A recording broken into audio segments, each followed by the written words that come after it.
Hola, hola, ¿cómo están? Bienvenidos a la segunda clase de historia.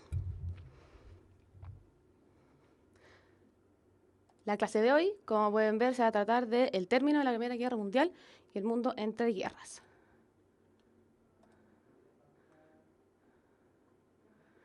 Espero que hayan descansado el fin de semana, que estén con las pilas puestas para empezar. Y vamos.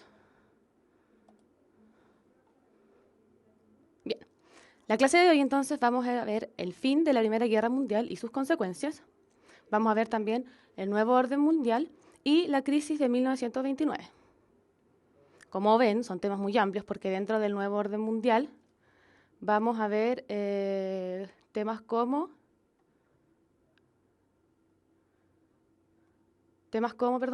la nueva influencia de Estados Unidos y también la Revolución Rusa. Entonces vamos a tener que estar muy concentrados hoy día porque vamos a ver temas muy largos y que de repente son un poquito difíciles de entender, sobre todo la Revolución Rusa y la crisis de 1929. Esperen un segundo que se me cayó el mouse. Ya volví. Entonces, y el objetivo de hoy, para que estemos todos de acuerdo en lo que vamos a hacer, va a ser caracterizar las consecuencias de la Primera Guerra Mundial y el periodo entre guerras. Perdón, me distraje. Antes de empezar con el tema de hoy, lo que vamos a hacer, que se me ocurrió que les podía servir, es responder algunas preguntas sobre los contenidos que vimos en la clase pasada. ¿Ok? En esta clase vamos a responder entre 4 y 5 preguntas de alternativa para que como que quede clarito lo que vimos en la clase pasada y después empezar con el contenido nuevo. ¿Ok? Vamos. Entonces, voy. La pregunta número 1 dice, el periodo que precedió a la Primera Guerra Mundial puede ser caracterizado como de 1. Un fuerte crecimiento económico y prosperidad material. 2. Una tensa paz mantenida por la actividad diplomática. 3. Importantes acuerdos de desarme y desmilitarización. Entonces las alternativas son A, solo 1, B, solo 2, C, solo 3, D, solo 1 y 2, y la E, 1, 2 y 3. Entonces, ¿cuáles creen ustedes? Voy a ver si puedo ver mejor el chat. ¿Cuál creen ustedes que es la alternativa a esta pregunta?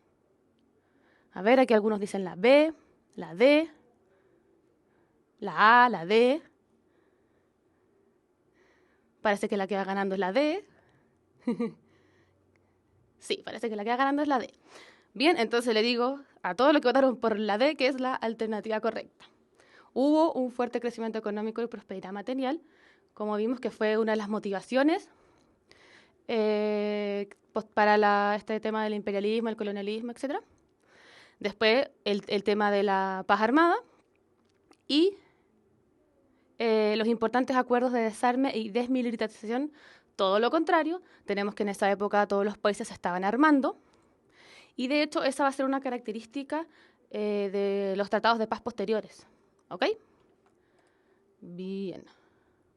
Segunda pregunta. Durante las últimas décadas del siglo XIX, las potencias europeas se propusieron colonizar África y Asia. En dichos continentes llegaron a conquistar grandes extensiones territoriales, dando origen a una época conocida como el imperialismo y colonialismo. Esta situación se justificaba para los europeos por 1. Una conciencia de misión civilizadora. 2. La búsqueda de materias primas. 3. El aumento de la población europea. Y las alternativas son A, solo 1, B, solo 2, C, solo 1 y 3, D, solo 2 y 3, y la E, 1, 2 y 3. A votar se ha dicho. A ver,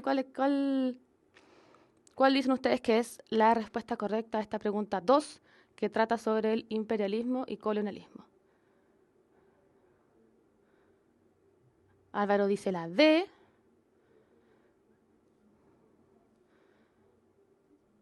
Aquí más la D, la E. Connie dice la E. Karina dice la D. Álvaro la D. Les cuento que la alternativa correcta es la E. Muchos tuvieron confusiones con la D. ¿Por qué? La alternativa 1, una conciencia de misión civilizadora, sí es correcta. Si bien no es como la más característica, como podría ser la búsqueda de materias primas y el aumento de población europea, siempre va a estar presente, tanto como cuando con la conquista de América, por ejemplo, en el caso de los españoles, pero también durante el siglo XIX, con el colonialismo de los imperios europeos, también va a estar presente esta conciencia de misión civilizadora y de llevar la modernidad, etcétera, a estos nuevos continentes. Si bien obviamente la motivación principal se podría decir que es mano de obra y más bien económica o demográfica, también está esta idea de la misión civilizadora.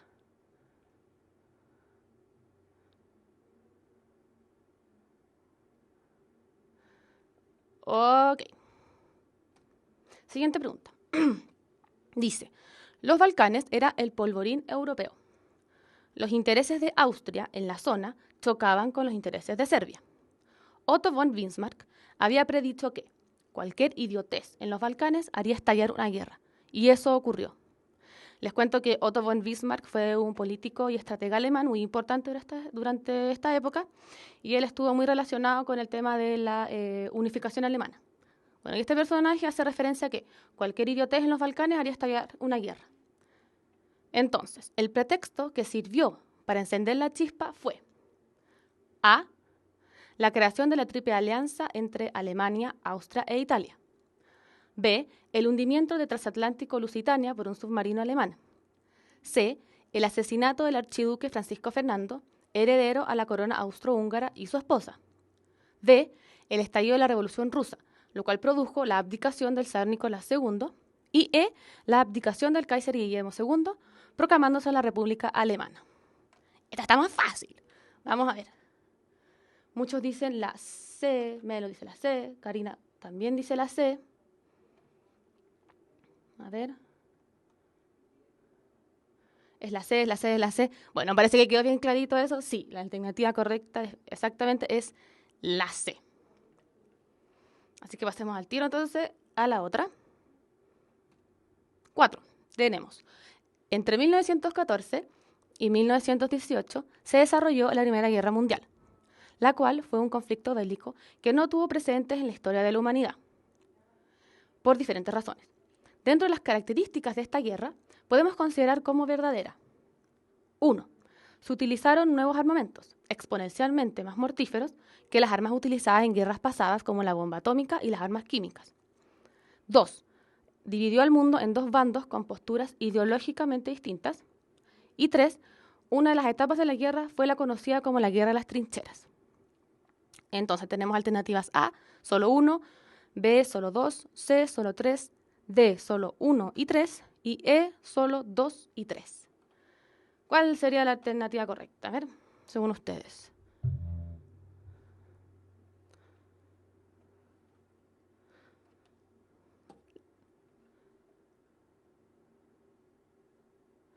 Solo 1, solo 2, solo 3, 1 y 3. A ver, algunos dicen la C. Sebastián también dice la C. Karen parece que no está muy segura con la E, como que sí, pero que no. Karen también dice la E. Les digo que la respuesta correcta a la alternativa 4 es la C. Vamos a ver por qué. C, la única correcta entonces, una de las etapas de la guerra fue la conocida como la Guerra de las Trincheras. ¿Por qué la 1 y la 2 no son correctas? La 1 es porque si bien lo primero que dice es real, la bomba atómica se usa durante la Segunda Guerra Mundial, a finales de la Segunda Guerra Mundial. Las bombas químicas sí, pero la bomba atómica no, es durante el periodo de la Primera Guerra Mundial. Y que dividió al mundo en dos bandos con posturas ideológicas distintas, tampoco es verdad. ¿Por qué? Porque tenemos que los dos bandos, la Triple Alianza y la Triple Entente... ¿Se pegó? ¿Seguros?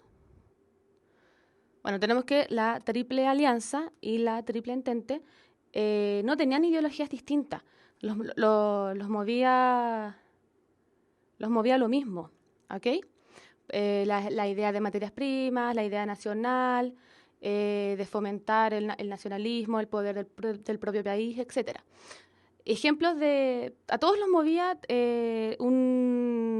la ideología más o menos que los movía era el liberalismo y el capitalismo. Después vamos a ver que en la Segunda Guerra Mundial y en la Guerra Fría vamos a tener ideologías distintas, como pueden ser los totalitarismos, el comunismo, el liberalismo. Ahí hay ideologías distintas. Pero en este caso, en la Primera Guerra Mundial, todos los países tienen más o menos la misma ideología. Tienen intereses contrapuestos, quieren las cosas para ellos, no para el contrincante, pero no porque tengan ideologías distintas. ¿Ok? Bien. Y la última pregunta dice así: Rusia sucumbió al agotamiento... me distraje. Rusia sucumbió al agotamiento de la guerra antes que cualquiera de las demás potencias beligerantes. La primitiva economía del país no podía soportar una larga guerra. En manos de los mejores y más eficientes gobiernos, Rusia habría tenido una amarga lucha para sobrevivir. Bajo el gobierno que tenía, el esfuerzo bélico del país estaba sentenciado a muerte desde el comienzo. El fracaso de la ofensiva en Brusilov en el verano de 1916 destruyó lo que quedaba de la moral militar. El terrible invierno de 1916-1917 hizo el resto. Hacia la primavera de 1917, el pueblo ruso estaba harto. Este es un extracto de un libro, Historias de Europa Contemporánea. Entonces, las alternativas son... la pregunta es: el texto precedente describe las condiciones que prepararon el terreno para A. La publicación del manifiesto del Partido Comunista. B. El asesinato del zar Alejandro III. C. El estallido de la Revolución Rusa.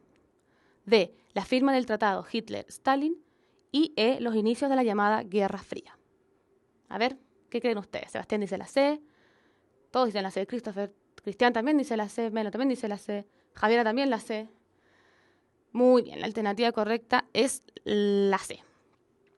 Entonces, bueno, hasta aquí llegamos con las preguntas de la materia de la clase anterior. No sé si les gustó esta dinámica. La idea mía es que todas las clases al principio dediquemos unos minutos a responder entre 4 o 5, de repente pueden ser más, de repente menos, preguntas sobre lo que vimos en la clase anterior. ¿Sí? Entonces, si les parece, y si tenemos tiempo, podríamos todos los días, todas las clases hacer esto. Repasar como un poquito con preguntas. Ya, parece que les gustó. No tengo más preguntas para hoy día, pero para la próxima clase ahí vamos a ir viendo y puedo traer más o menos dependiendo del tiempo que tengamos. Ya. Bueno, esa es la idea, que les ayude para acordarse de las cosas vistas. Entonces, hoy día vamos a ver entonces cómo terminó la guerra. Ya. Antes de empezar como con la materia bruta, les traje aquí, que igual es súper grande, entonces la letra puede estar chiquitita, les traje un extracto de una carta escrita por un soldado inglés, el soldado Rowlands, que le escribió una carta a su novia desde Francia. Él estaba peleando en el ejército inglés en territorio francés. ¿Ok? Entonces les voy a leer esta carta para que nos hagamos a una idea cómo estaban los ánimos de los soldados en los últimos momentos de la guerra, para empezar a ver el término de la Primera Guerra Mundial. Entonces, leo textual. Dice: cariño mío, ahora, si no hay problemas, vas a saber todo acerca de lo que ocurre aquí. Sé que te llevarás una gran sorpresa cuando te llegue esta carta. Si alguna autoridad la ve, quizá te gustaría saber cómo está el ánimo de los hombres aquí. Bien, la verdad es que, y como te dije antes, me fusilarán si alguien de importancia pilla esta misiva. Todo el mundo está totalmente harto y a ninguno le queda nada de lo que se conoce como patriotismo. A nadie le importa un rábano si Alemania tiene Alsacia, Bélgica o Francia. Lo único que quiere todo el mundo es acabar con esto de una vez e irse a casa. Esta es honestamente la verdad, y cualquiera que haya estado en los últimos meses te dirá lo mismo. De hecho, y esto no es una exageración, la mayor esperanza de la gran mayoría de los hombres es que los disturbios y las protestas en casa obliguen al gobierno a acabar como sea. Ahora ya sabes el estado real de la situación. Yo también puedo añadir que he perdido prácticamente todo el patriotismo que me queda. Solo me queda el pensar en todos los que estáis allí, todos los que amo y que confían en mí para que contribuya al esfuerzo necesario para vuestra seguridad y libertad. Esto es lo único que me mantiene y me da fuerza para aguantarlo. En cuanto a la religión, que Dios me perdone, no es algo que ocupe ni uno entre 1.000.000 de todos los pensamientos que ocupan las mentes de los hombres aquí. Dios te bendiga, cariño, y a todos los que amo y me aman, porque sin su amor y confianza desfallecería y fracasaría. Pero no te preocupes, corazón mío, porque continuaré hasta el final, sea bueno o malo. Y firma. Si alguno quiere leer la carta completa, y hay muchas más cartas de soldados a su familia, ahí está el link abajito, en azul. Después lo puedo poner en el video, el link para que les sea más fácil. Aquí podemos ver, si bien uno puede sacar muchos temas de esta carta, uy, se me fue el chat. Bien, si bien se pueden sacar muchos temas y muchas ideas de estas cartas, algunas ideas principales es entender que los ánimos ya no estaban. La guerra había durado mucho más de lo que todos habían esperado. Nadie se imaginaba que iba a durar tanto. Todos pensaron que iba a ser más rápida. El desgaste era muchísimo, clarísimo. Los soldados, y no solo los de un frente, todos los soldados estaban hartos. Y es importante darse cuenta, un detalle que yo de hecho lo subrayé, que nos dice ahí el soldado, una información que nos da sin querer queriendo, que los problemas y el hastío no estaba solo en el frente de batalla. Este soldado era inglés, que no sé quién estaba preguntando. Cristian, el soldado era inglés que estaba peleando en Rusia. Esta carta fue enviada, perdón, error, borran lo que dije. Inglés que estaba peleando en Francia. Esta carta fue mandada desde Francia por un soldado inglés a su familia en Inglaterra. ¿Ok? Sí, Romelia tiene razón, inglés luchando en territorio francés. Bueno, entonces ahí yo le destaqué un punto importante que nos demuestra que no solo los soldados en el frente de batalla estaban hartos, sino también la gente de los países, porque él dice, ahí en el segundo subrayado, dice, de hecho, y esto no es una exageración, la mayor esperanza de la gran mayoría de los hombres es que los disturbios y las protestas en casa, ¿ok? O sea, no solo los soldados estaban hartos de la guerra, sino en los propios países la población ya no quería más, porque obviamente la guerra afecta a todos, a la economía, a la sociedad, el tema que vimos del trabajo de las mujeres, desabastecimiento, porque todo está centrado en la guerra. La industria está centrada en la guerra. Entonces se abandonan muchos otros temas. ¿Ok? Uy, de nuevo se me fue el chat.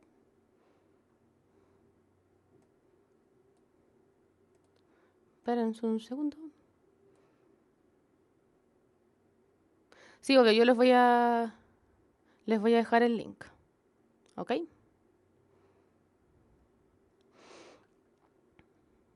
Bien. Eso era para que tengamos como una idea desde un actor de los acontecimientos, cómo estaban los ánimos ya en 1918 a punto de terminar la guerra. Entonces, ¿cómo terminó la Primera Guerra Mundial? Tenemos que, como vimos a terminar la clase pasada, que la guerra en el frente oriental terminó cuando Rusia en 1917 firmó la paz con las potencias aliadas, se retiró después de la Revolución Rusa, después de haber vivido su revolución interna y haber salido los zares y haber entrado el nuevo gobierno. Ellos firmaron una paz que se conoce como la paz de Brest-Litovsk entre Rusia y las potencias centrales, Alemania y Austria-Hungría principalmente. ¿Ok? Entonces, por un lado tenemos eso. Se terminó la guerra en el frente oriental. Entonces, todas las miradas se volvieron al frente occidental. Ya habíamos visto que la guerra había partido con este tipo de guerra conocida como la guerra de movimientos y que después había seguido con la guerra de trincheras. Pero ahora vamos a ver que los últimos meses de la guerra también van a vivir una especie de guerra de movimientos. Porque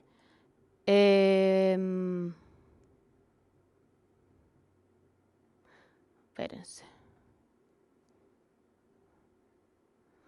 Porque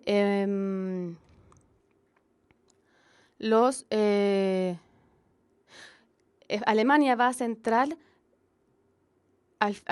Alemania me desconcentro con el chat. Alemania se va a concentrar entonces en el frente occidental y va a mandar como toda la energía que le quedaba a la guerra que se está llevando a cabo en Francia y se va a lanzar contra el territorio francés. Por eso se dice que es una nueva guerra de movimiento. Va a lanzar sus tropas, ya no están atrincherados, en territorio francés, pero los aliados, es decir, Francia, Inglaterra y Rusia y otros países que se habían ido uniendo, van a lograr frenar esta avanzada alemana y van a obligar entonces a los alemanes a ir replegándose. Entonces, tenemos que, para que se entienda bien, se terminó la guerra en el frente oriental. Rusia salió de la guerra, entonces Alemania pudo concentrar todas sus energías en el frente occidental, que estaba sobre todo en el territorio francés. Entonces, va a lanzar con todas las tropas que tenía, va a avanzar sobre Francia. Y va a empezar a avanzar, va a empezar a avanzar, va a empezar a avanzar. Pero los aliados van a lograr frenar los ataques alemanes en Francia y hacer que empiece a replegarse, a retroceder. Obviamente, sobre todo, porque Alemania está en una situación sumamente crítica y sus reservas militares se estaban cada vez agotando más. Entonces fue mucho más fácil el avance de Francia, Inglaterra, Rusia, etcétera. O sea, perdón, Rusia ya no estaba, para que se empezaran a replegar los alemanes. Y más encima, otro factor que ayudó a los aliados fue la entrada de Estados Unidos. Estados Unidos comenzó a mandar armamento, ayuda, entonces obviamente eso ayudó a que pudieran contener a Alemania y que se replegara. Entonces, agotadas las potencias, agotadas las fuerzas de las potencias centrales, vamos a ver que Bulgaria, Turquía y Austria-Hungría, que eran aliados de Alemania, van a deponer las armas, van a dejar de luchar. Y en Alemania se va, claramente porque todos estaban chatos de la guerra, en Alemania se va a llevar a cabo un motín en 1918 que va a proclamar la República. Y el Kaiser, quien gobernaba en Alemania, que era el Kaiser Guillermo II, va a huir a Holanda y va a abdicar. Entonces vamos a tener que en Alemania se va a instaurar una república. Y las potencias aliadas van a imponer a Alemania la firma de un armisticio el 11 de noviembre de ese mismo año. Un armisticio se firma un armisticio que da pie para la suspensión de las hostilidades, de la guerra en sí. No es un tratado de paz, pero sí cuando se firma un armisticio es para terminar los enfrentamientos. Después se verán los tratados de paz, pero es para que se terminen los enfrentamientos.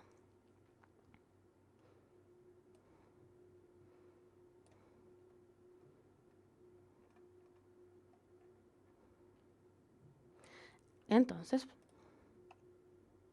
después pasamos entonces a los tratados de paz. Vamos a tener que al finalizar la guerra, las posturas al interior de las distintas potencias van a ser muy distintas. Por ejemplo, Francia va a ser uno de los países que va a querer que las sanciones a Alemania sean drásticas. Ellos van a decir, no, esto no puede ser, hay que ponerle muchas sanciones y Alemania tiene que reparar por todos los daños causados en la guerra. Pero por otro lado, tenemos la postura de Estados Unidos, que va a ser un poquito más conciliadora. Todo esto por querer evitar más enfrentamientos entre las potencias. Entonces va a decir, intentemos de que esto quede calmado, tranquilo, no seamos como tan vengativos, como para evitar después más conflictos entre los países. Entonces, el tratado más importante, el tratado de paz más importante posterior a la Primera Guerra Mundial, va a ser el Tratado de Versalles, que se firmó en 1919. En este tratado nos mostraban las condiciones de paz que las potencias vencedoras le imponían a Alemania. Algunas características de este Tratado de Paz que fue firmado, se llama Tratado de Versalles porque fue firmado en Versalles. Por ejemplo, algunas de las cosas que debía cumplir Alemania era renunciar a todas sus colonias en ultramar, también limitar sus fuerzas navales y militares para impedir esta nueva como guerra de armamento y que vuelva a ser una potencia militar. Y también va a tener que pagar reparaciones por los daños causados durante la guerra. Va a tener que pagarle reparaciones a los otros países.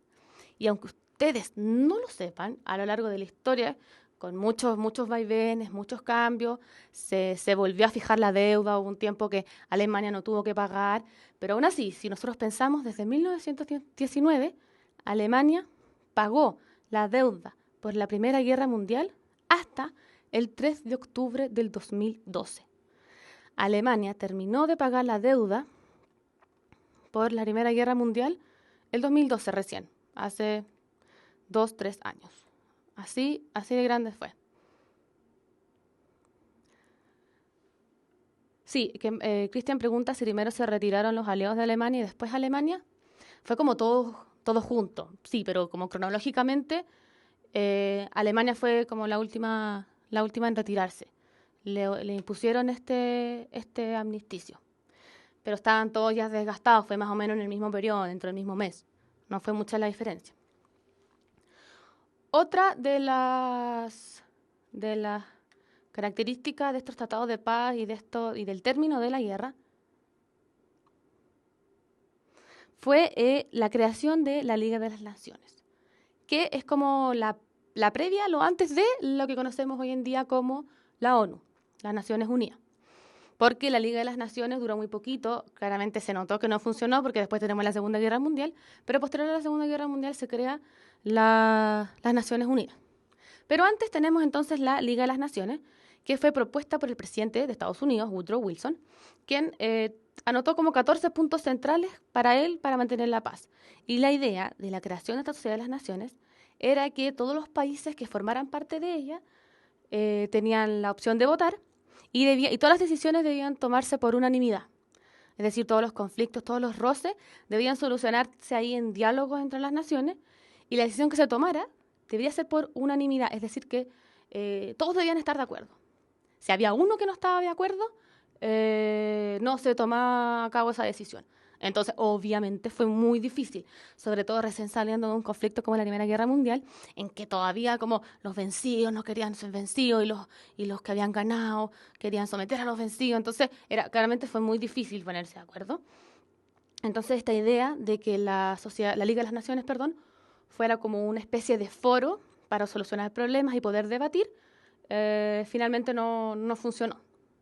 Y vamos a ver que claramente no va a funcionar porque después vamos a tener la Segunda Guerra Mundial.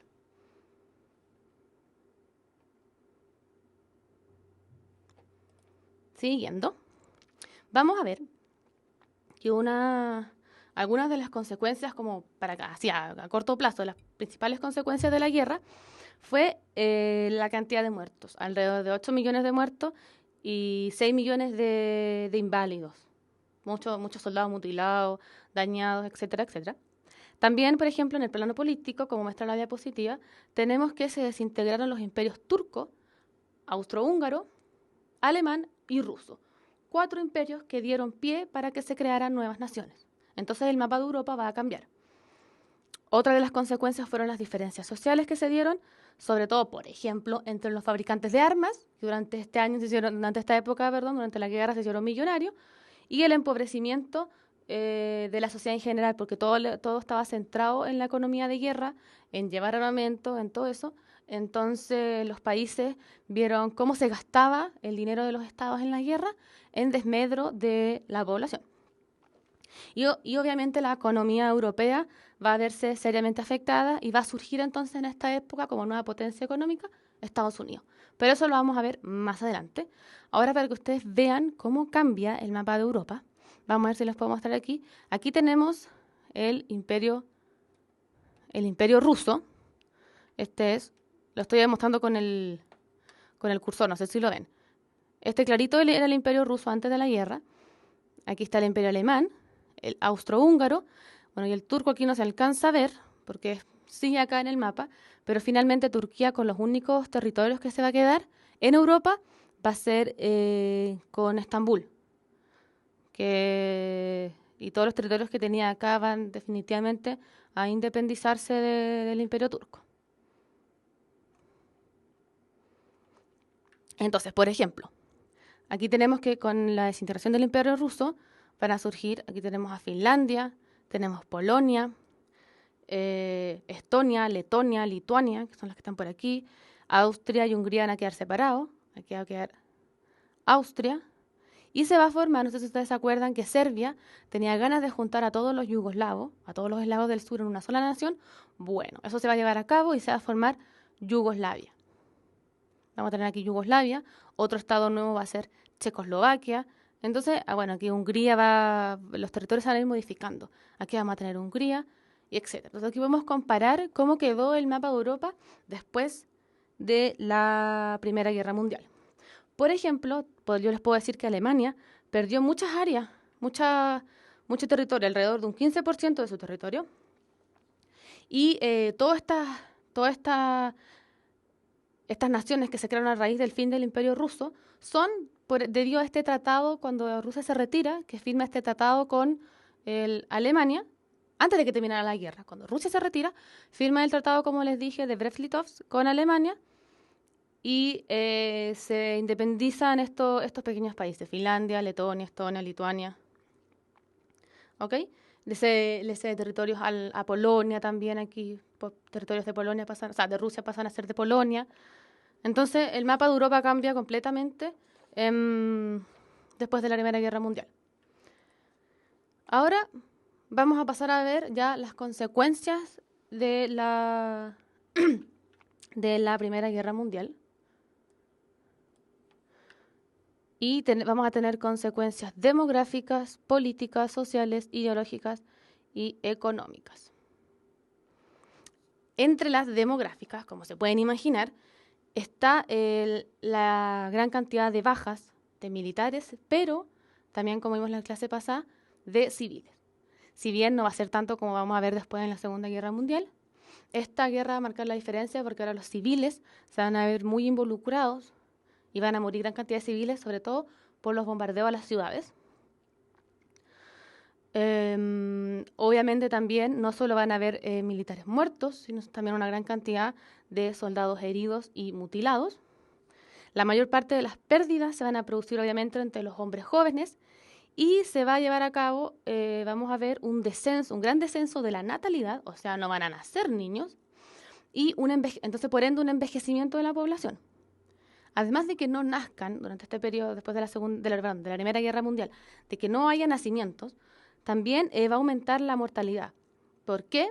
Porque la población va a estar mal alimentada, van a haber malas condiciones de vida, justamente porque después de la Primera Guerra Mundial, van a haber problemas económicos, entonces que va a acarrear un montón de otros problemas sociales.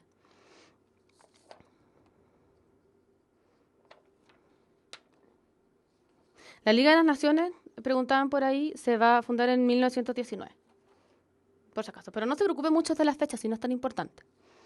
Después, entonces, tenemos consecuencias demográficas. Después vamos a tener consecuencias también sociales. Por ejemplo, como vimos en las clases pasadas, si se acuerdan, la incorporación de la mujer. La mujer tuvo que hacerse cargo de la industria, del trabajo en general, de todas las áreas en los países, mientras los soldados estaban en el campo de batalla. Entonces, se cambiaron los esquemas. Ahora había que incorporar a la mujer, porque, o sea, ya estaba incorporada. Y claramente, después de la Primera Guerra Mundial, la mujer no se iba a retirar, no iba a volver a su casa como si no hubiera pasado nada. Y entonces va a haber una creciente demanda por el protagonismo de las mujeres en el mercado laboral y una lucha entonces por las reivindicaciones sociales y políticas de la mujer posterior a la Primera Guerra. También vamos a ver que después de la guerra las clases medias se van a ver muy empobrecidas. Porque, y por el otro lado, también van a haber personas que se van a ver hecho, no sé si millonarias, pero van a haber ganado una gran cantidad de dinero a raíz de la producción de armas, en contraposición de la clase media en general, que se ha visto muy empobrecida durante la guerra. Y sobre todo las masas obreras, que van a sufrir una importante pérdida de poder adquisitivo, sobre todo porque bajan los salarios. Cuando la economía de un país está mal, las empresas, como no pueden ganar plata, ¿qué es lo que hacen generalmente? Bajan los salarios. Entonces eso va a afectar muchísimo a la población obrera. Y lo que va a llevar a que se realice una gran cantidad de huelgas, de agitación laboral.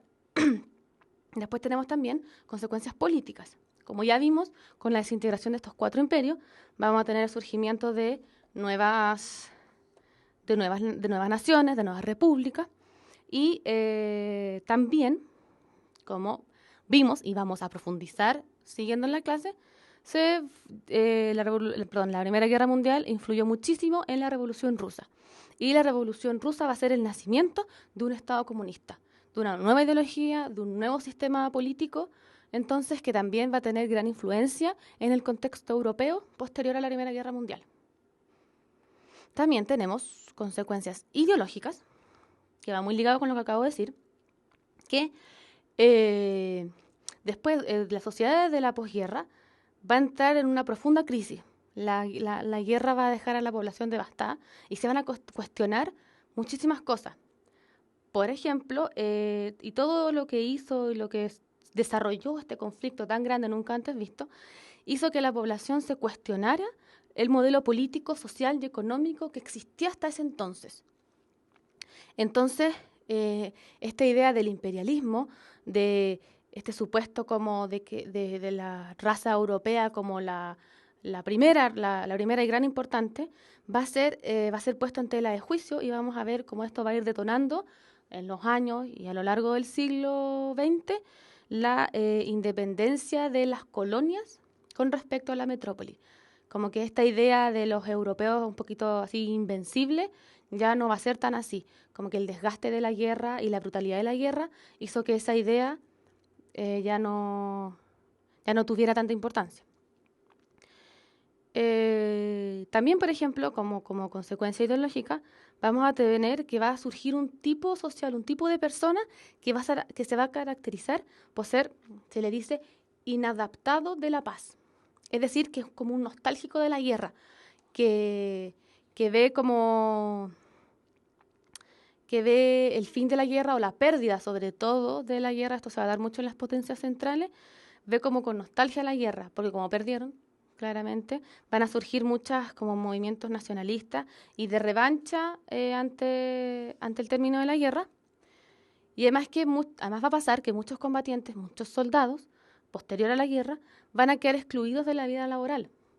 Muchos soldados mutilados, muchos soldados con problemas, que hay millones de problemas que se pueden dar a nivel físico y psicológico después de una guerra, van a quedar postergados de la vida laboral, entonces van a ser presa de una depresión, de un desánimo, y eso va a fomentar, y un ejemplo clarísimo va a ser Hitler.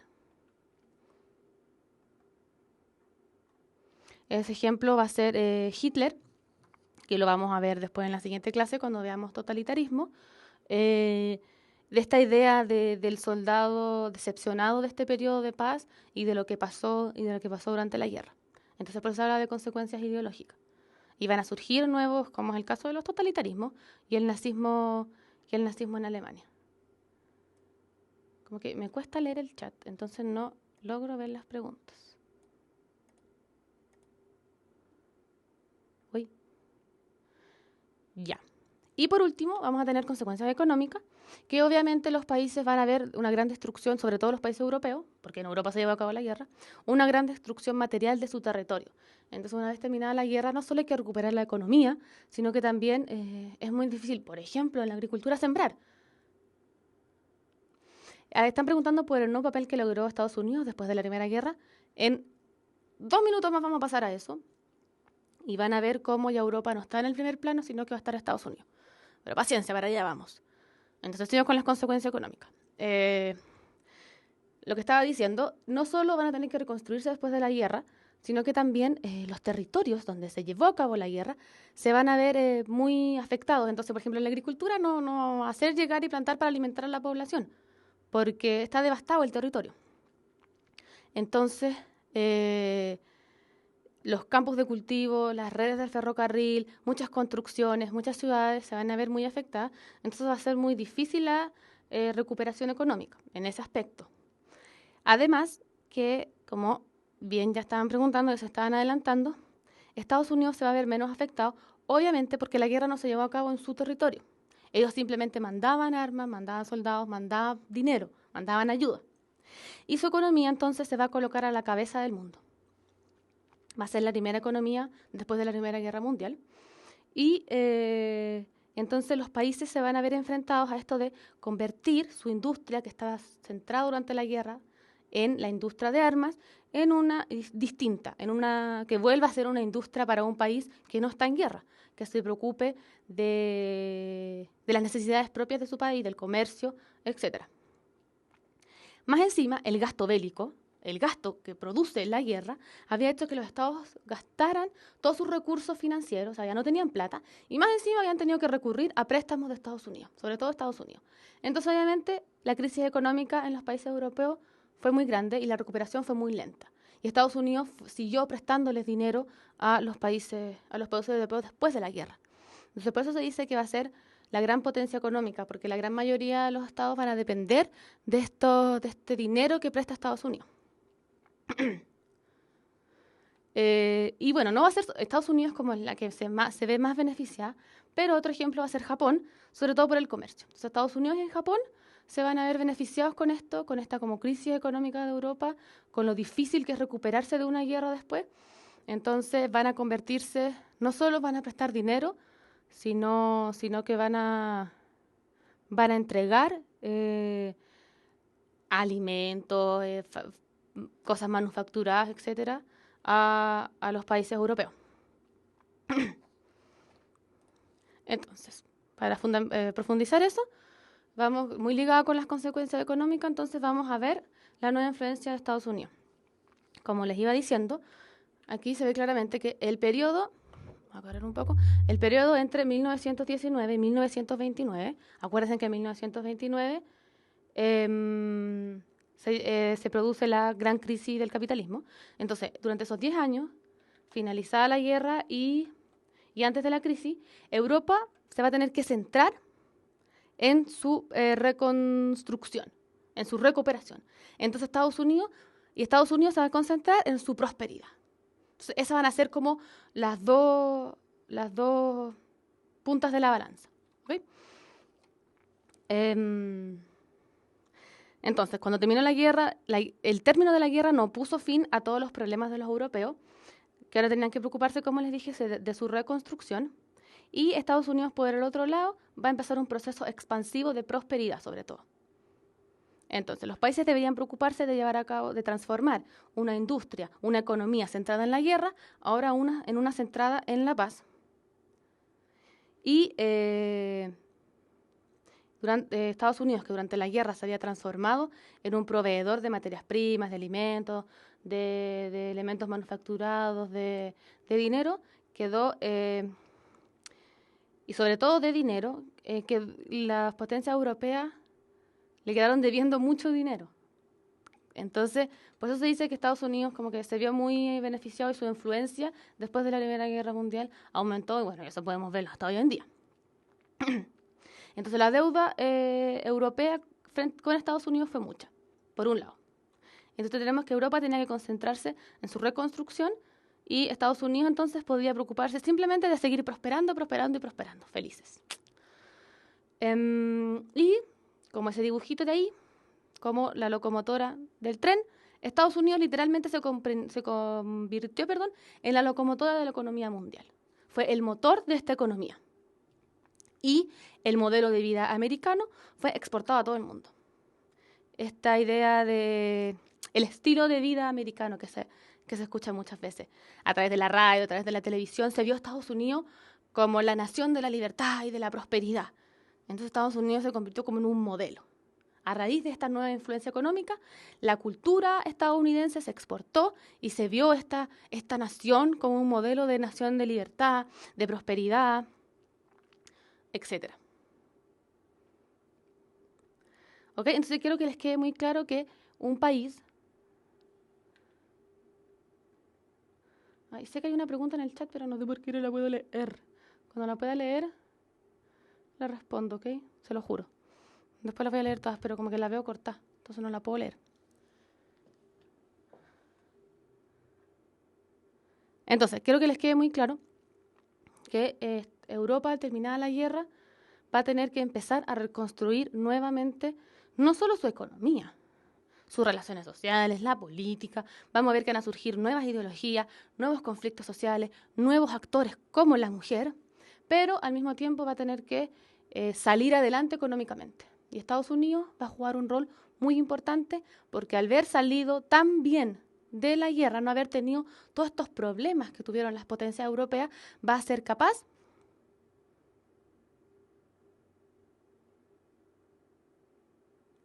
Preguntan por qué hay preguntas que hacen referencia a Estados Unidos como principal potencia. Por eso, justamente por esto, porque después de la guerra Estados Unidos literalmente va a quedar, se va a conformar como la principal potencia. Porque después de la guerra va a salir airoso. No va a tener los problemas que tienen normalmente los países después de la guerra. Su territorio no se va a ver visto devastado. Tenía solvencia económica, no va a tener problemas económicos. Y Europa y las colonias, el resto del mundo, va a depender económicamente de él, de su dinero, de su ayuda. Entonces va a ser como, como lo dice, la gran potencia después de terminada la guerra. ¿Ok? El modelo de vida americano de prosperidad, de libertad, de un país como que lo ha hecho bien, que ha salido adelante, se va a exportar y por eso se habla de esta nueva influencia de Estados Unidos. Después de la Primera Guerra Mundial, la influencia de Estados Unidos va a ser cada vez mayor. Y va a ser durante estos años, del 19 al 29, donde su economía va a mejorar muchísimo, pero vamos a ver cómo vamos a llegar a la crisis del 29. ¿Qué pasó? Así como, ¿qué va a pasar? ¿Ok?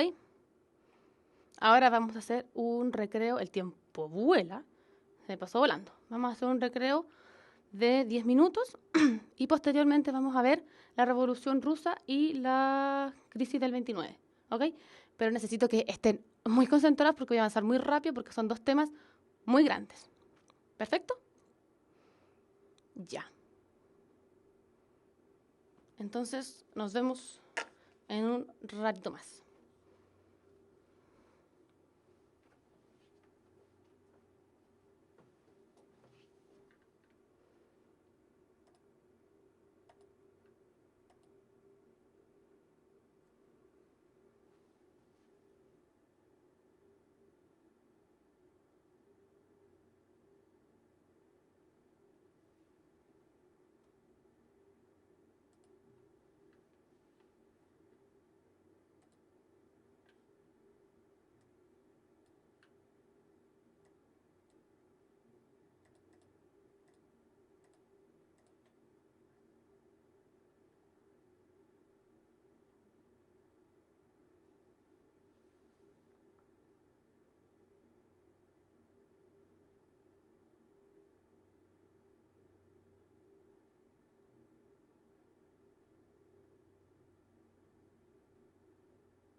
Hola, hola.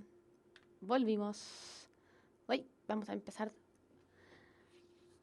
¿Están todos atentos, atentos, atentos? Empezó la segunda mitad de la clase. Ya pasaron los 10 minutos, pasaron volando.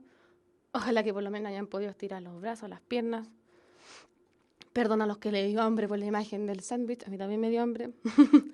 Y veo que están comentando el tema de la crisis del 29, dando explicaciones y todo. Lo vamos a ver al tiro eso ahora en la segunda mitad de la clase. Ojalá que alcancemos, porque es amplio el tema. Vamos a ver ahora.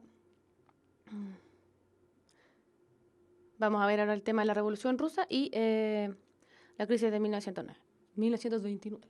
Partamos al tiro porque esto es harta información. Entonces, Revolución Rusa. Terminamos la Primera Guerra Mundial y vamos a ver la Revolución Rusa como un conflicto. Preguntan si subieron las clases anteriores. Esta es la segunda clase. La primera clase se subió, yo sé que está en YouTube. ¿Ok? En el canal de YouTube está. No sé si en puntajenacional.cl sí, pero en YouTube ya la subieron. Bien, Cristóbal ya está aquí, Melo también. Perfecto. Nelson ya está. Entonces, Revolución Rusa. Si bien la Revolución Rusa y la Primera Guerra Mundial son situaciones, conflictos completamente diferentes, vimos que están relacionados por el tema que la Primera Guerra Mundial influenció en el estallido de la Revolución Rusa, pero anteriormente habían muchísimos factores que influenciaron en que se llevara a cabo la revolución. Entonces eso vamos a ver. Tenemos que, como antecedente, que Rusia era un país atrasado, anclado en el pasado, como se dice, y que la mayoría de la población estaba en el sector agrícola. Y aún así, para que se hagan una idea, solo el 14% de la población vivía en las ciudades durante la Primera Guerra Mundial. En comparación con Europa es muy poco. Entonces la industrialización era muy baja, poquísima de hecho, y a pesar de que la población era un país principalmente agrario, aún así la producción agrícola no daba abasto para la cantidad de la población. Entonces es uno de los tantos problemas. Entonces genera descontento social, problemas internos, etc. Entonces no habían suficientes recursos para proveer a toda la población. Además que si ustedes ven el mapa, Rusia era gigante, y es gigante, es un país enorme. Y entonces Rusia siempre, y vamos a ver que Rusia dependió siempre del capital extranjero. Como empezó una industrialización tardía, nunca tuvo como, además que hacer un país tan grande y difícil de administrar, con su propia economía y capital, no pudo iniciar esta industrialización tardía, entonces dependía mucho del capital extranjero. Y sobre todo porque la acción privada fue muy escasa, los privados como que no fomentaron la industrialización. Los grandes hacendados, la aristocracia, eran dueños de terrenos y en el área agrícola. Entonces no había un gran interés, voy a correr para que vean bien, no había un gran interés por la industrialización por parte de la aristocracia, por lo menos por parte de la aristocracia. Entonces tuvieron que recurrir al capital extranjero, un factor. Tenemos además, entonces, un país atrasado, una atrasada industrialización, atrasado en comparación con el resto de Europa, grandes desigualdades sociales, vamos a ver las grandes diferencias que van a haber entre esta aristocracia, que va a ser un porcentaje muy pequeño de la población, versus el trabajador, el obrero, que va a vivir en pésimas condiciones, y un gobierno autocrático. En este caso es el gobierno de los zares. ¿Qué es un gobierno autocrático? Es que el gobernante, en este caso los zar, tienen todo el poder en sus manos, como que no tienen oposición, hacen y deshacen como quieren, tienen toda la autoridad. ¿Ok? Entonces, los zares un poco más van a ser un poquito más tradicionalistas y también van a ser como reacios un poco a los cambios. Y la industrialización, sobre todo, acuérdense, va a estar atrasada, los avances entonces económicos van a ser muy lentos y para que un país surja, para que haya mejorías sociales, obviamente es importante el factor económico. Las desigualdades sociales, como les dije, van a ser muy grandes, las diferencias entre el obrero, el agrícola, el trabajador y el gran hacendado, la aristocracia dueña de grandes territorios. Y vamos a tener entonces que durante este periodo, antes de la Revolución Rusa como tal, vamos a tener algunos acontecimientos y algunas características. Por ejemplo, va a surgir una oposición al zarismo. Yo les puse aquí los mencheviques y los bolcheviques porque van a ser los principales actores de la Revolución Rusa, pero van a existir otros pequeños grupos también.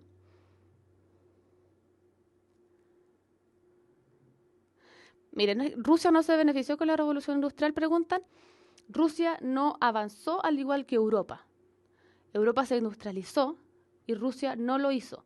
Partió una industrialización muy atrasada, entonces no tenía los mismos avances que el resto de Europa.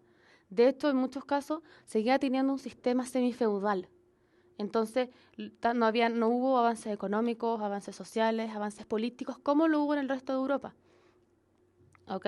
Entonces, volvamos. Dentro de la oposición del zarismo tenemos los mencheviques y los bolcheviques, pero van a haber otros grupos, también más pequeños. Pero les puse estos dos porque son los principales y los más importantes actores durante la Revolución Rusa. Ambos grupos, menchevique y bolchevique, forman parte del Partido Obrero Socialista Ruso, que se formó a fines del siglo XIX y que es de ideología marxista, es decir, se fundamenta en las ideas de Karl Marx. Y después, a inicios del siglo XX, se separan estas dos corrientes. El partido se divide en estas dos corrientes. Por un lado, los mencheviques, que eran minoritarios dentro del partido y que eran partidarios de la revolución de los obreros y de los campesinos, pero creían que era necesario pasar por un periodo de transición, es decir, transformar a Rusia en un país industrializado, con un régimen democrático en que participara la burguesía, o sea, en conjunto con la burguesía, como un paso necesario antes de la construcción de esta sociedad como socialista ideal. Entonces, apoyaban esta fase intermedia, con participación de la burguesía, pero también obviamente de los obreros y de los campesinos, como más transitoria, esta etapa más transitoria. En cambio, por otro lado, estaban los bolcheviques, que eran la mayoría dentro de las dos corrientes, eran la corriente mayoritaria, y eran más radicales que los anteriores. Es decir, ellos proponían y eran partidarios de la toma del poder inmediato de las clases obreras y trabajadoras, luchando simultáneamente contra el zarismo y contra la burguesía. Lo que proponían los mencheviques, porque tenemos a los zares con la aristocracia, después la burguesía, que son como los dueños de los medios de producción, los que tienen el dinero también, y después vienen el proletariado, los obreros, los trabajadores. Entonces los mencheviques son de esta idea que es necesario pasar por la transición del gobierno burgués, es decir, que la burguesía, que es como la clase intermedia, pase a ser como más bien clase dirigente y que saque a los zares y posteriormente sean los obreros los que eliminan a la burguesía y sean la clase dirigente. Como un tema escalonado, que es lo que propone Karl Marx. Pero los bolcheviques, en cambio, van a ser mucho más drásticos y van a proponer que de inmediato se pase a la revolución del proletariado, el cual lucha simultáneamente contra el zarismo y contra la burguesía. Y dicen que eso sí se puede hacer. Que aunque sea difícil, que aunque haya una minoría, por ejemplo, de obreros, eso sí se puede hacer y así debería ser. Ahí tenemos entonces más o menos caracterizado a la oposición del zarismo. Por otro lado, vamos a tener que en 1905 se va a llevar a cabo una revolución anterior, antes de la que conocemos como la revolución de 1917. Esta revolución va a tener exactamente los mismos factores que están aquí en morado, los mismos factores que la revolución rusa del 17. La economía atrasada, pero en este caso no vamos a estar en Primera Guerra Mundial, todavía no se desata la Primera Guerra Mundial, y el descontento se causó sobre todo por la derrota militar frente a Japón. En esa época, a inicios del siglo XX, Rusia, si estamos hablando de Rusia, Rusia se va a enfrentar a Japón en una guerra por problemas imperialistas en ese territorio. Van a pelearse por territorios de Corea, de China, etcétera, y van a salir perdiendo. Rusia va a perder frente a Japón.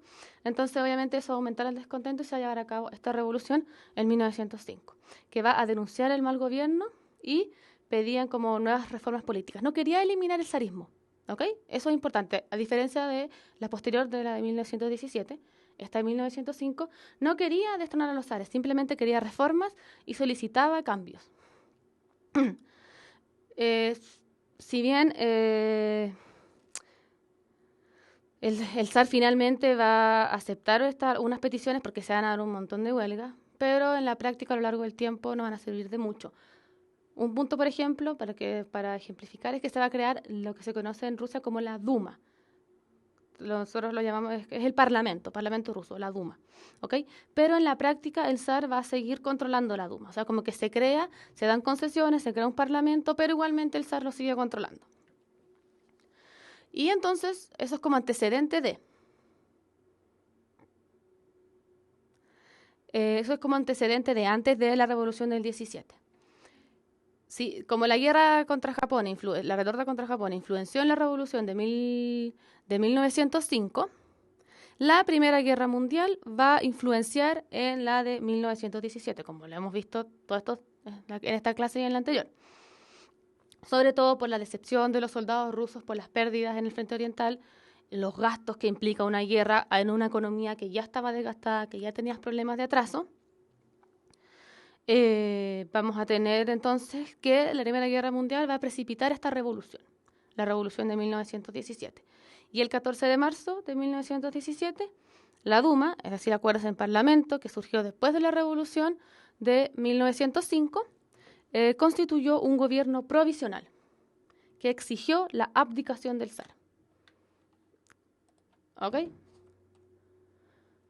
Entonces vamos a tener que en 1917, inicio de 1917, va a haber en Rusia un gobierno provisional.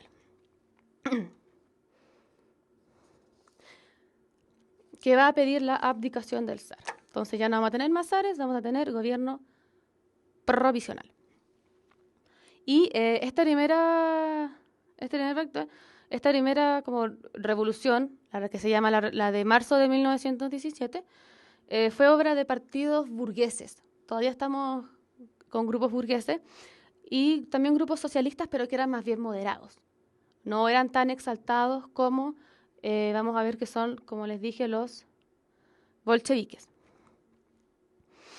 Y el jefe de este gobierno va a ser Kerensky y, bueno, como les dije, gobierno provisional que va a estar formado por partidos burgueses liberales y socialistas moderados. Entonces, no es una revolución como la que esperaban los grupos opositores como los como los bolcheviques, que les dije, ¿ok? Entonces, esta primera revolución que se llevó a cabo en marzo de 1917, sin embargo, tampoco fue capaz de resolver la crisis económica ni sacar al país de la guerra.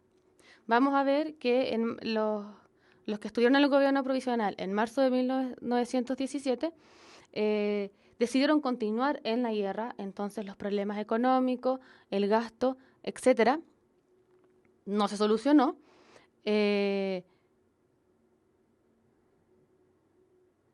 No se hicieron las reformas que se esperaban y los soviets, que son grupos de asociaciones de obreros,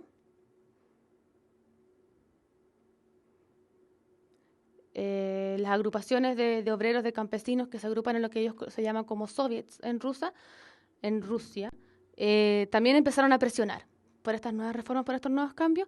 Entonces, esta revolución, este nuevo gobierno provisional de marzo de 1917 no llevó a cabo los cambios que muchos esperaban, si bien destituyó a los zares. Entonces, vamos a ver que en octubre de 1917, los bolcheviques, acuérdense que era este grupo como más exaltado, más radical, organizaron una insurrección y asaltaron el Palacio de Invierno, que era como la sede del gobierno. Van a derrocar al gobierno provisional y es su líder, que va a ser Lenin, en octubre de 1917, aquí esta foto, Lenin, el líder de los bolcheviques va a quedar a la cabeza del gobierno. ¿Ok? Entonces, en marzo, gobierno provisional no va a llevar a cabo todas las reformas que se esperaba, si bien va a destituir al zar. Entonces los grupos exaltados querían más cambios, que en esta época no se llevaron a cabo estos cambios como más radicales. Entonces, en octubre de 1917, los bolcheviques, liderados por Lenin, van a llegar a cabo esta revolución. Y este nuevo gobierno va a decretar, por ejemplo, algunas cosas como la expropiación de los grandes latifundios. Entonces van a pasar a ser todo en manos del Estado y también las empresas. Todo va a ser controlado por el Estado. Ellos van a ser quienes van a firmar la paz con Alemania. Van a ser los bolcheviques quienes van a firmar la paz y van a retirarse de la guerra, porque recuérdense que el gobierno provisional no lo hizo. Entonces los problemas posguerra siguieron dándose.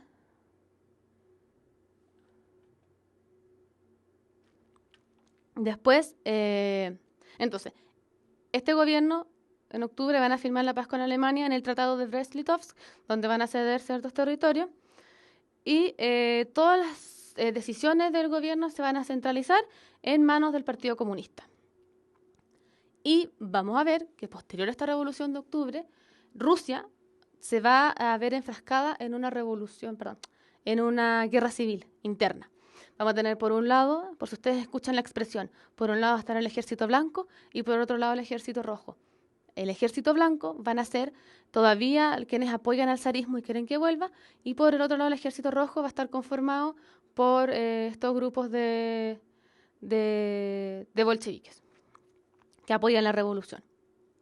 La revolución efectivamente la va a ganar el ejército rojo, y en 1922, acuérdense que en 17 fue la revolución, en 1922 se va a fundar la Unión de Repúblicas Socialistas Soviéticas, más conocida como la URSS, que va a durar hasta fines del siglo XX, hasta la década del 90. ¿Ok? Una de las medidas que va a tomar Lenin durante su gobierno va a ser la guerra civil, preguntan, fue entre el 1918 y 1921, posterior a la revolución. Después de la revolución va a empezar esta guerra civil justamente entre quienes apoyan la revolución y quienes no. La guerra civil la van a ganar los revolucionarios y después de haberla ganado van a declarar y van a fundar la Unión de Repúblicas Socialistas Soviéticas, encabezada por Rusia, la que conocemos como la URSS. Y algunas de las medidas, como les dije, de este nuevo gobierno de Lenin van a ser la expropiación de latifundios y de las empresas, que van a pasar al control del Estado, y que todas las decisiones van a estar centralizadas en el Partido Comunista. La Unión Soviética se creó en 1922, hasta fines de la década del 90. Inicios, perdón, de la década del 90. Bien.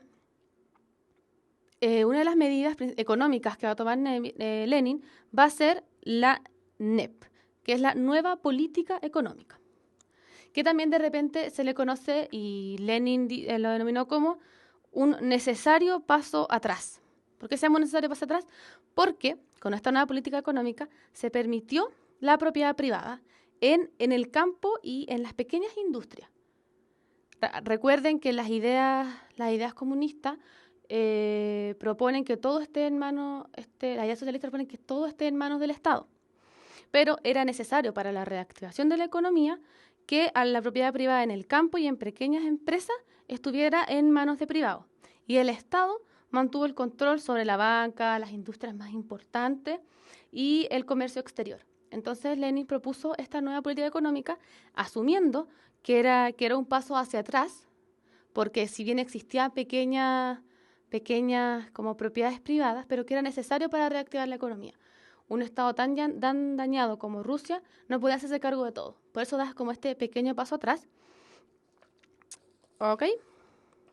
Vamos a tener que Lenin va a gobernar hasta 1924, cuando va a morir, y ahí vamos a tener problemas como de sucesión. Por un lado va a estar Stalin y por el otro lado va a estar Trotsky. Se imaginarán por la imagen que quien sigue después de Lenin va a ser Stalin. Y él proponía que se tenía que consolidar el proceso revolucionario en Rusia para después exportarlo al resto del mundo. Y él va a cambiar la política económica de Lenin, que estaba basada en, como les dije, en la NEP, que existiera pequeña propiedad privada para poder reactivar la economía. Bueno, Lenin va a cambiar esto y va a desarrollar lo que se conoce como los planes quinquenales, ¿ok? Que es que se va a estimular y se van a llevar a cabo exigencias estatales que van para ir construyendo fábricas, vías férreas, maquinaria. Stalin se va a concentrar mucho en mejorar la industria, en que Rusia pase a ser un país industrializado, que era uno de los principales problemas. ¿Qué hacen estos planes quinquenales? Es fijar metas de producción, ¿ok? Entonces cada fábrica debía cumplir con un plan determinado de producción. Entonces la producción y la economía estaba bien controlada por el Estado con estos planes. Y Stalin dio prioridad entonces a la industria pesada, a fomentar esta industria pesada, porque quería hacer de Rusia un país industrializado. Y eso es como las ideas principales. Aquí estamos viendo todo a grandes rasgos para que ustedes después puedan profundizar. Vamos a ver entonces que esta revolución va a tener importantes repercusiones no solo a nivel interno, sino que también a nivel internacional. Ya lo hemos recontradicho, con la retirada de Rusia de la Primera Guerra Mundial y la firma de esta paz de Brest-Litovsk con las potencias centrales, vamos a tener que se van a crear nuevas repúblicas, nuevos estados, como Finlandia, Polonia, Estonia, Ucrania, Lituania, etc. Entonces, eso va a ser una repercusión internacional. También, por otro lado, vamos a tener esta idea de extender la revolución. Durante el fin ya como vimos, de la Guerra Civil y la creación de la Unión de Repúblicas Socialistas Soviéticas, se empezaron a normalizar las relaciones de Rusia con el resto de los países.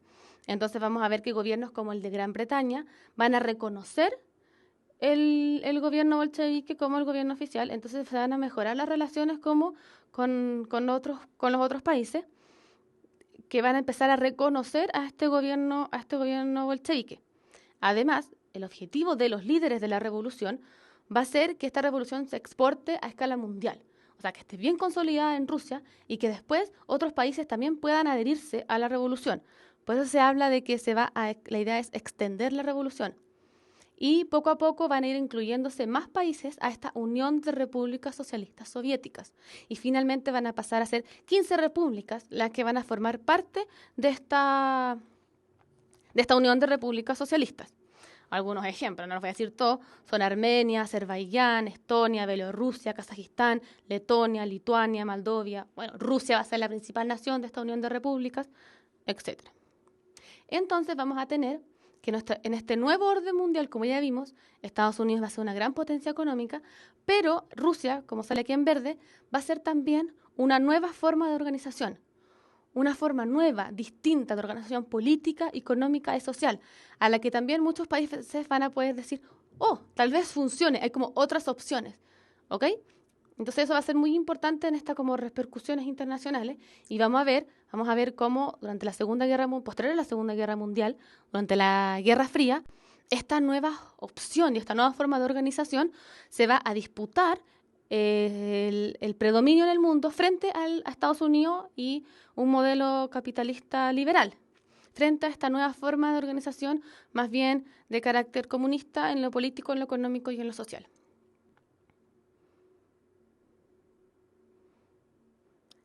Sí, la Unión de Repúblicas Socialistas Soviéticas, la URSS, surgió después de que abdicaran los zares y que mataran a los zares posteriormente. Va a ser después de la Guerra Civil, de hecho. Que estaban preguntando por ahí. Ya, y ahora, vamos a ver. Uy, ahí está. La crisis de 1929. Como les dije, lo que acabamos de ver de la Revolución Rusa fue una pincelada, porque tenemos que ver mucho contenido en muy poco tiempo. Entonces la idea es que a ustedes les queden los grandes rasgos más claritos para que después puedan profundizar. Sí, cuando se fundó la URSS fue en 1922, como están preguntando. Sí, en esa fecha fue. Pero chiquillos, no se preocupen mucho de las fechas, sí, no, eso no es tan importante. La idea es que queden claros los conceptos.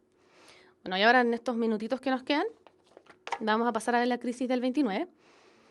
Tenemos, como vimos, que durante los años 20, la economía de Estados Unidos vivió una gran expansión, sobre todo porque por el tema del fin de la guerra, que fue el país que salió mejor, que le prestaba dinero al resto de los países, que exportaba, que como los otros países tenían una economía basada en la guerra, una industria basada en la guerra, en un principio buscaban los productos en Estados Unidos. Entonces, esta expansión va a hacer que los estadounidenses se relajen un poco y tengan fe en su economía.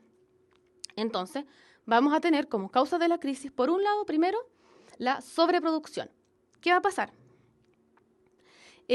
Con la entrada de Estados Unidos en la guerra y el fin de la guerra y todo lo que acabamos de ver, la economía de Estados Unidos va a empezar a crecer. Entonces, los empresarios, las industrias, van a empezar a producir porque van a ver que su economía está bien, entonces que los estadounidenses tienen dinero, pueden comprar, entonces se va a producir mucha mercancía, pero al revés de lo que pensaban los productores, la demanda, o sea, la gente que compra, no va a crecer de la misma manera, a la misma velocidad. Entonces va a haber una sobreproducción, va a haber mucha mercancía. Y esto va a llevar con el tiempo al descenso de las ventas.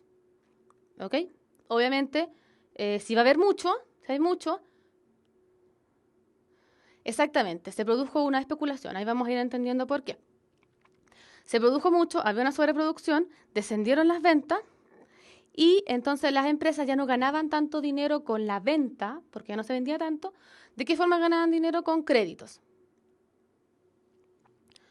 Claro, podían exportar a menor precio, pero las ganancias no eran las mismas. Entonces se pedían créditos fáciles, los créditos se daban muy fáciles. Estaban todos tan alegres con esta como bonanza económica que no se preocupaban mucho de lo que podía pasar. Entonces los bancos daban créditos muy fácilmente y las empresas pedían créditos, entonces así podían seguir funcionando, seguir ganando dinero, y no importaba que no vendieran tanto. Total, los bancos les seguían prestando plata. Y al mismo tiempo eso no solo lo hicieron las empresas, sino también las personas. Al haber tanto producto para comprar, las personas dijeron, para conseguir más dinero también pedían crédito a los bancos. Total, los bancos daban la plata sin pedir mucha información. ¿Ok?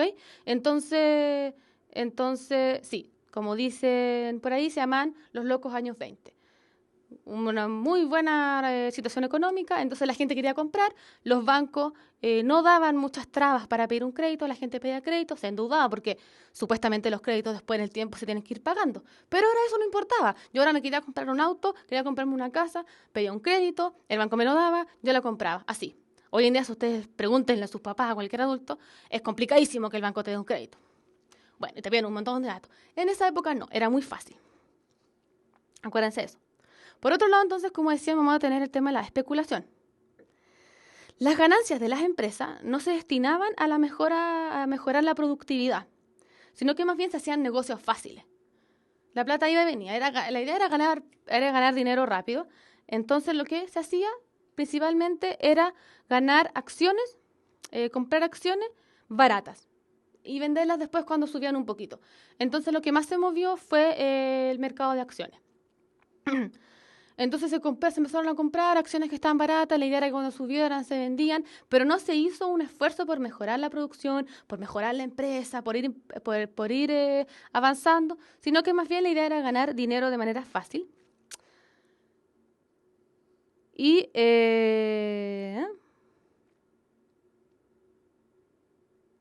entonces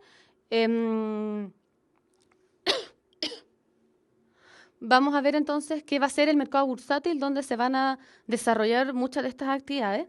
Va a haber una gran demanda por acciones. Mucha gente va a querer comprar acciones porque es una forma de ir ganando dinero mediante estos dineros que ganaron gracias a crédito. Los bancos daban crédito, la gente compraba acciones, se endeudaba, compraba casas, etcétera. Entonces va a haber una gran especulación y se van a llevar a cabo, como les dije, inversiones fáciles y a corto plazo.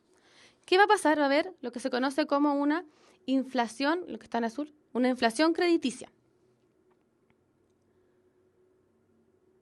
Como les dije, el crédito entregado por el banco va a ser la fórmula que van a utilizar los estadounidenses para contrarrestar el descenso de la demanda.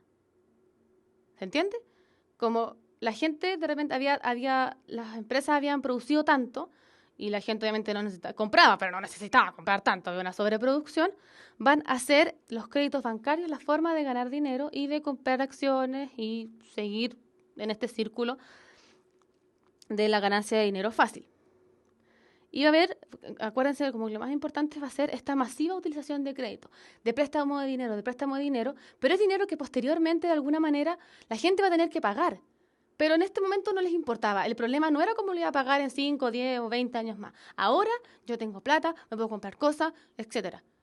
Después me preocuparé, ¿ok? Entonces vamos a ver que va a existir esta falsa percepción de bienestar y de progreso, porque eso va a ser en el momento. En el momento los bancos tenían dinero para prestar y prestaban, daban créditos, pensando que la economía estaba tan bien que en un futuro la gente iba a poder pagar esos créditos, porque al banco obviamente hay que devolverle el crédito. Pero como fue a base de especulación, vamos a ver que eso no pasó, que la gente seguía pidiendo créditos, las empresas seguían pidiendo créditos, se compraban acciones, se ganaba dinero fácil, pero no había solvencia.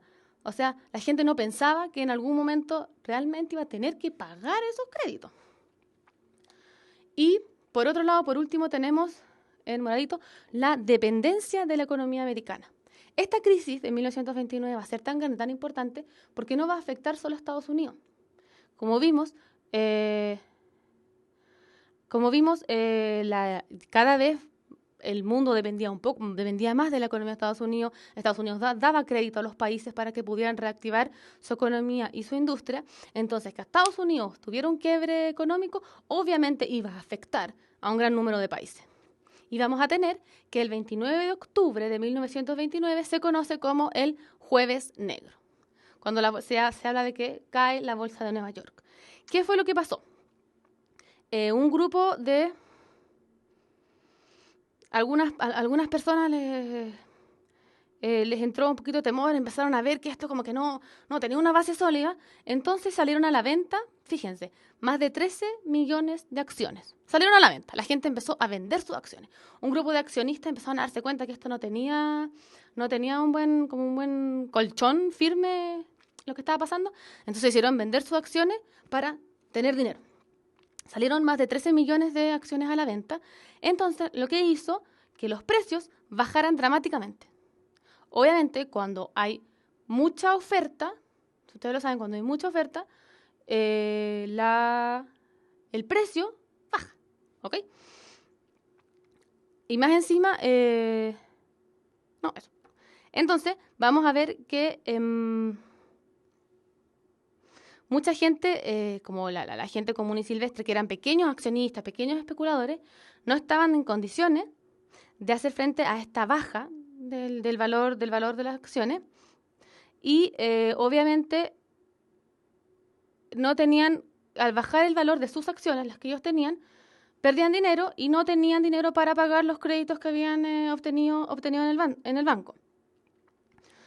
Entonces, es como un círculo vicioso.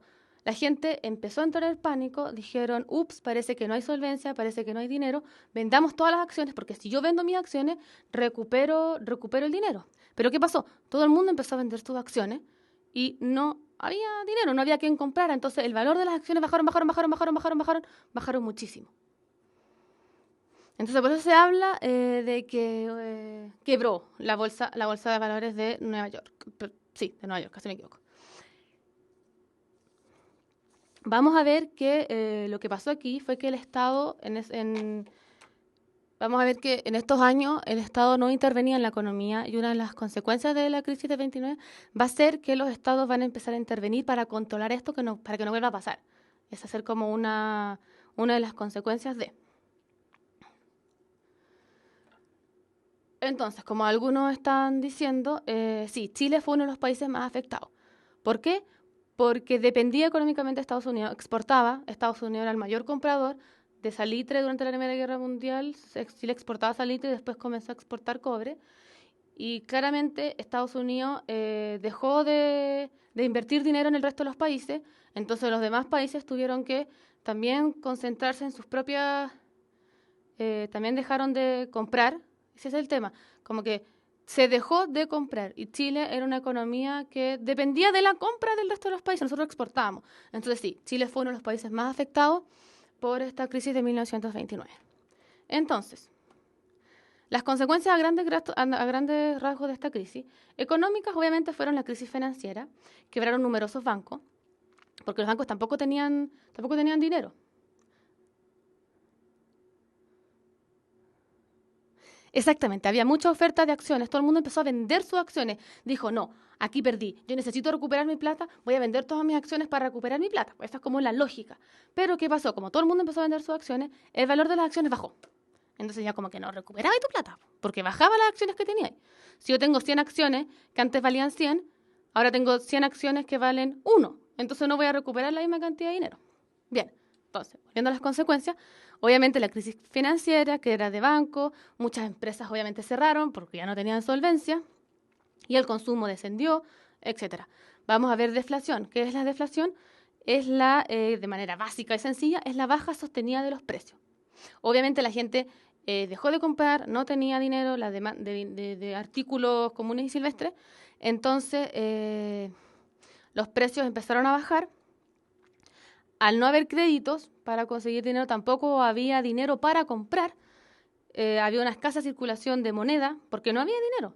La gente tenía acciones, pero que ahora no valían nada. No había plata. Entonces íbamos a ver que va a existir una paralización del comercio mundial. ¿Por qué se dice eso? ¿Por qué se habla de paralización? Cada país va a empezar a llevar a cabo lo que se conoce como medidas proteccionistas. Por ejemplo, porque cada país intentó solucionar sus problemas de manera independiente. Entonces se estancó el comercio mundial. Por ejemplo, los países que se centraban en la exportación, como es el caso de Chile, y que sobre todo nuestro principal cliente era Estados Unidos, nos vimos obviamente muy afectados. Cada país se concentró en solucionar su crisis, ya no compraban en el exterior porque no había con qué comprar, entonces obviamente los países exportadores fueron los que se vieron más afectados. Hubo obviamente un incremento de desempleo porque muchas empresas quebraron y porque cuando una empresa no tiene ganancias tiene que empezar a abaratar costos. Y una forma de hacerlo es despidiendo gente o bajando los salarios. Y vamos a ver que esto va a llevar a cabo una crisis del modelo neoliberal.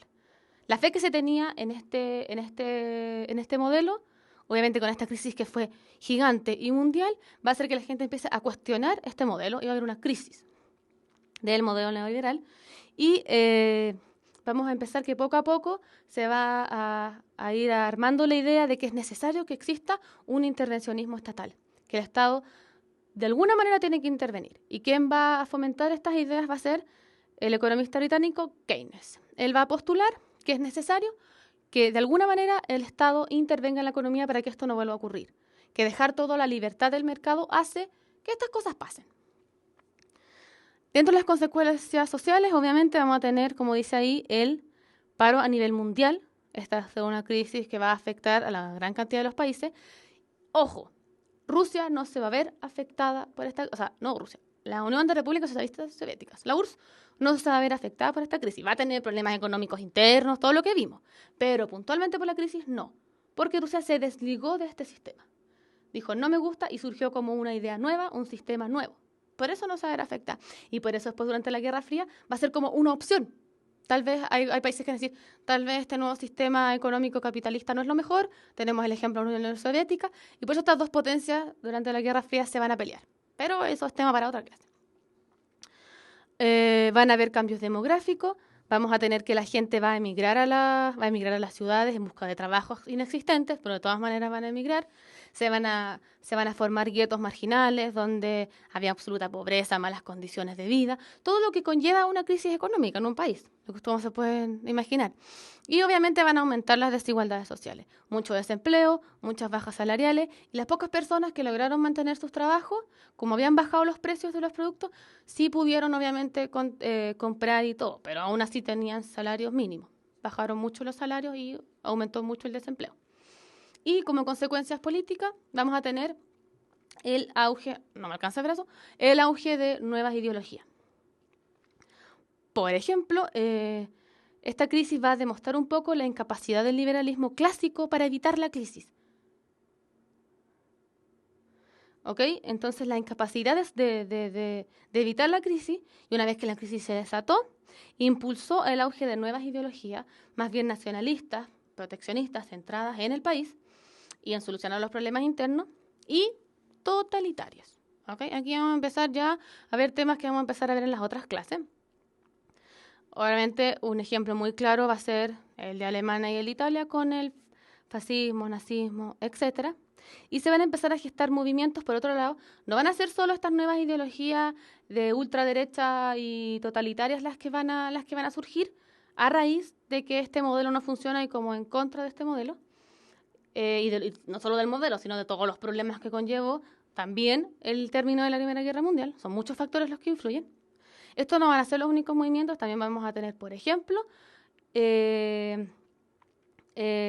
movimientos como los frentes populares, frente populismos, como se dice, que se llevaron a cabo en Francia, en España, pero obviamente estos movimientos más de izquierda no bastaron para contrarrestar el poder y las posturas que van a tener, sobre todo en Europa, después vamos a ver, y las ideas más bien totalitarias, sobre todo en Alemania y en Italia. ¿Ok? Esta última mitad de la clase fue mucha información. Ojalá que les haya quedado claro. Hasta aquí vamos a quedar por hoy. Como les dije, los temas los vimos, la base, para que ustedes después puedan profundizar, porque son muchos los contenidos que tenemos que ver. Podríamos hacer 2 clases enteras de crisis de 1929. Y ya la próxima clase vamos a ver la Segunda Guerra Mundial. Los temas puntuales van a ser los regímenes totalitarios, que como ya vimos son un montón de factores los que van a influenciar en que surjan. Por un lado, el desánimo de los países perdedores, sobre todo Alemania, y el surgimiento de nuevas ideologías, etc. Y vamos a ver cómo se divide y los periodos de la Segunda Guerra Mundial. ¿Ok? Entonces vamos a ver el surgimiento de estos regímenes totalitarios y los periodos de la Segunda Guerra Mundial. Ojalá que todo les haya quedado muy claro, que tengan una muy buena noche y una muy buena semana. Y nos vemos el próximo lunes a las 6:30. Y que tengan una muy buena semana, un muy buen fin de semana, que estén muy bien. Ojalá que esté todo bien. Saludos a todos. Gracias a ustedes por ver la clase. Nos vemos entonces, como les dije, el otro lunes a las 6:30.